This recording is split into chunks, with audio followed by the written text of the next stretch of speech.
Ciao ragazzi, bentrovati in un nuovo video. Allora, chiedo venia se questo video ha tardato ad uscire, ma stavo aspettando che mi arrivasse la maglietta del gruppo Facebook Giochi PC. Quindi per Marzio, che è il fondatore, 2 milioni di euro mi devi dare. 2 milioni. Cash. Ok, detto questo, la seconda scusa va per le immagini che vedete a video, che sì, ci sono le performance in overlay ogni tanto, ma all'inizio del gioco ne avevo bisogno per capire come girava, se lo facevo girare bene oppure no, quindi tenete botta, non è sempre così.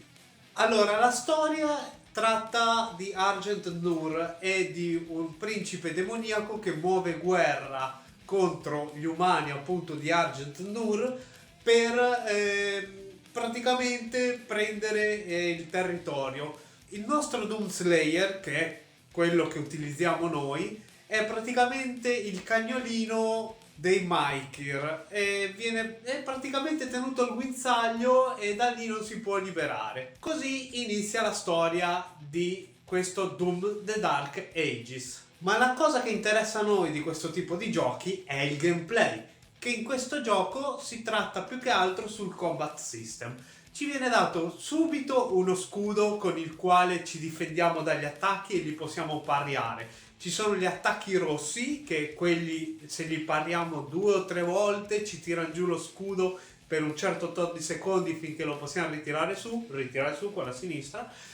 E ci sono gli attacchi verdi, e gli attacchi verdi, se noi li respingiamo con lo scudo, facciamo un contraccolpo che va addosso al demone che ce l'ha lanciato. Il gioco non è come Eternal, che si basa sull'agilità dello Slayer a muoversi come una scimmia praticamente. Si basa sul parry, quindi noi siamo una specie di carro armato in questo gioco. Siamo grossi e il gioco ci tiene a farcelo sapere. Infatti quando cadiamo dall'alto facciamo un'ondata d'urto che spesso ammazza i demoni minori. E comunque non abbiate paura, il tradizionale trova la chiave, apri la porta, ammazza nuovi nemici, c'è ancora.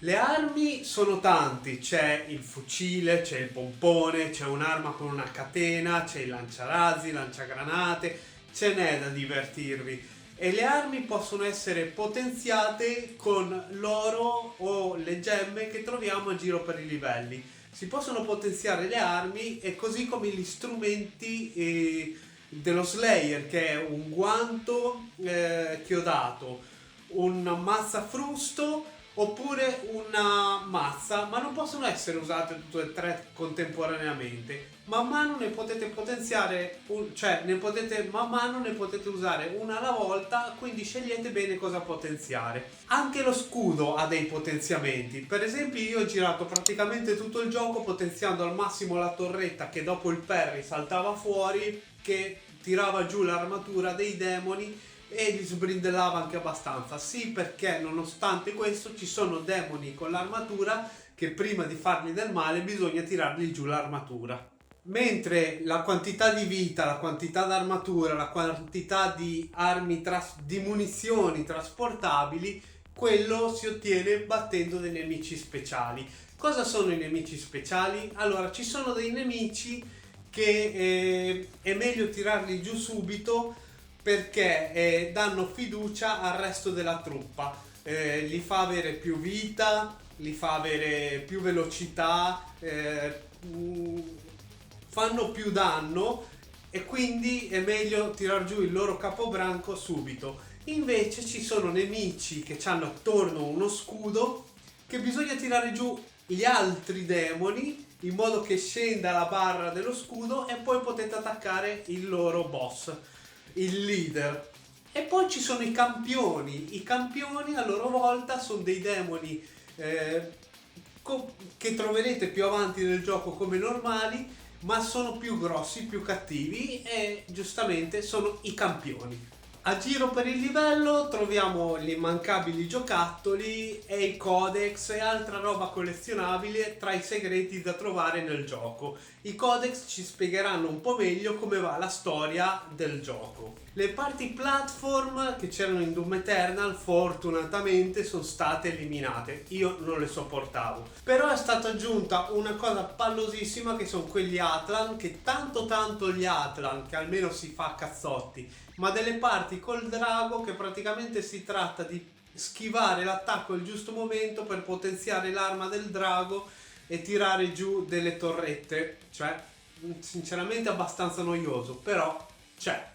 Ci sono anche delle boss battle, però le vere boss battle si trovano verso il finale. All'inizio, come dicevo, sono più che altro dei campioni che aiutano a potenziare lo Slayer e sono da tirar giù comunque. Le mosse finali ai demoni non sono come quelle di Eternal e Doom 2016, cioè qui ok che c'è il calcio che si arriva in faccia al demone, ma è tutto ridotto più che altro a dare una mazzata in faccia al demone, non c'è lo squarciamento come c'era in Eternal e in Doom 2016. Questo a me e a qualcun altro non è piaciuto tanto, però ci sta, dai, ci sta perché abbiamo uno scudo, non lo so, hanno deciso che ci sta. C'è un personaggio particolare, che non ve ne parlerò per non fare spoiler, che mi fa pensare che potrebbe tornare un Quake, però si sa, a me piace sperare nell'impossibile, quindi boh.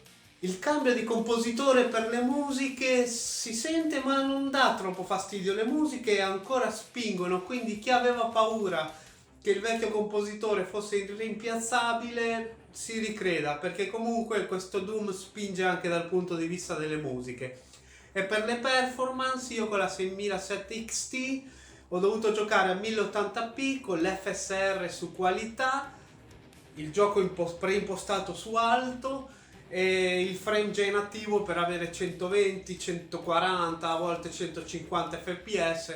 Insomma, non sono molto contento perché da un Doom mi aspettavo di più, però ho preso una scheda video che non è favorevole al ray tracing e lo sapevo, e perché qui il ray tracing è obbligatorio, ma non fa parte solo degli occhi, quindi non solo di quello che vedete, ma l'hanno utilizzato per l'hit detection, quindi sperare in una mod che disabiliti il ray tracing non penso. Del resto il gioco è bellissimo, mi sono divertito tantissimo, però ai più veterani consiglio di giocarlo almeno a incubo. Io l'ho giocato a Ultra Violence e me ne sono pentito perché finivo poche volte faccia a terra e da un Doom mi aspettavo di più, quindi avrei dovuto giocarlo a incubo.